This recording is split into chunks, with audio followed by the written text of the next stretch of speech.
As we all know, Democrats wanted the Jeffrey Epstein story to be the story that finally took down Donald Trump.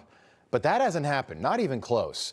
But as more information comes out and my team go through more and more of these documents, it's become clear that this odd Jewish guy from Coney Island who never went to college, obsessed with underage girls, in some cases very young girls, left unchecked, wanted to rule the world from the shadows. There are over 2,000 emails between Steve Bannon and Jeffrey Epstein, many of which target Donald Trump. Bannon's a filmmaker. He says he's got hours of interviews with Epstein. He's going to make a documentary later this year. But Epstein was also interested in the inner workings of the Vatican Bank because he wanted to launder money. The only problem was Pope Francis, so he wanted to get rid of the Pope. It's that serious. It's that bizarre. Jack Posobiec is a contributor at Turning Point USA and a former Navy intel officer. Jack, good to have you back. What did you make of this? And why was Jeffrey Epstein, again, a Jewish guy, so keenly interested in the inner workings of the Vatican? Well, yeah, I read these emails, and of course, it's hard to see exactly what they're going after. But the way I look at it is, look, the Vatican Bank and the Vatican Bank scandal was, you got to put it in the focus. This was around 2018, 2019 that these emails were happening. The Vatican Bank scandal was all over the news at this point. The fact that there had been scandalous money laundering that was going on, the fact that people went to jail over this, by the way. And so this was a huge issue in Francis's pontificate. And there were a lot of people looking at this potentially as asking questions, was this a way to influence peddle or to network influence? And we know that Epstein, of course, was involved in that as well. There's a question here. Did he view them as a rival? Did he view them as a way to potentially partner with them? It's hard to say exactly what he was going for, but he was clearly looking for this as a way to be able to skate through. Again, the way that he made his money was clearly through money laundering. Yeah, so I think this may have happened. And you look at, well, why have the Epstein files been hidden for so long through Republican and Democrat administrations? In 2013, Jack, Larry Summers, you cannot write this. You cannot invent stories like this. Larry Summers, former Harvard head, Bill Clinton's Treasury Secretary, emailed Epstein about the Vatican Bank's sovereign status because the Vatican Bank can move money without following any laws for the European Union about transparency. Basically, everything that we would have to follow in banking, the Vatican Bank does not have to follow. So Epstein was trying to launder money. And the only problem he was having, if you look at these emails and sort of read between the lines, is Pope Francis was standing in his way. I guess the first part of my question is, do you think he was actually successful in laundering money to wealthy people through the Vatican?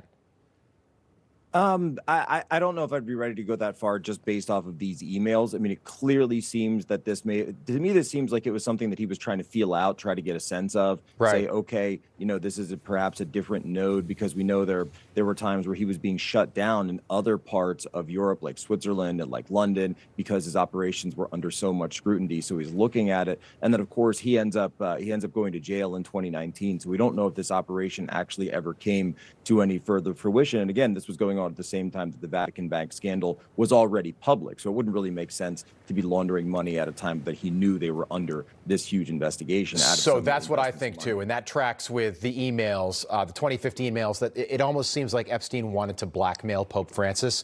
So he would then be forced to resign. They could get a different Pope in there, and then maybe he could start laundering money through the Vatican Bank. There's a lot of people who say that's what happened to the Pope Benedict. I'm sorry, say that again, through the who? There's a lot of people who said that's what happened to Pope Benedict, why he resigned. That's exactly where I was going to go with this. It's just, and then you wonder why the files have been hidden for so long, and you wonder why so many other networks and news organizations the world over aren't really talking about this. This exchange a day ago caught my attention and that of many other people. So Les Wexner, 88 years old, billionaire, watch closely what his lawyer whispers into his ear. I hired a lady to be like the house manager who had run the U.S. Embassy in Rome, and said, yeah, I know how to do this. And I said, well, why don't we keep inventories of stuff? And she said, well, yeah, I could do that. So she did that. That's kind of a puny example, but I wouldn't have had the idea. But then all the things were inventoried. That wasn't work for me or Jeffrey.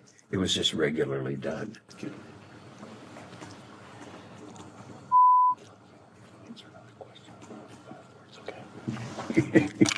Okay, so Les Wexner apparently still has all his marbles. He's 88 years old. I will effing kill you if you answer another question with more than 5 words. That's what his lawyer whispered into his ear. What does that tell you? Well, look, like any lawyer, he doesn't want his client giving away everything that's out there, giving away the whole circus. So look, here's what's going on. He mentions the U.S. Embassy in Rome there as well, very directly. And we know that who was the manager of Wexner's money was Jeffrey Epstein. All right. So from the intel community, I can tell you this. In the Vatican, in Rome, that area, because of its unique status, this is a hive of intelligence and surveillance activity. Every single country that has ties with the Vatican, and so many do, that maintain stations there, they're spying on each other all the time. There are spies all over this thing. Things that have nothing to do with the Vatican directly, but the Vatican is sort of the umbrella where all this takes place. So this is a huge, huge meeting point and intersection point for so much that goes on in the intelligence world. You get spy on spy stuff all the time.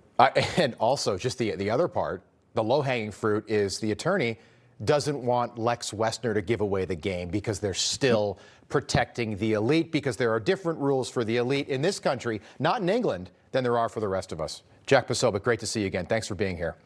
God bless, man. Information. Truth is freedom. Is Newsmax. It's real news for real people.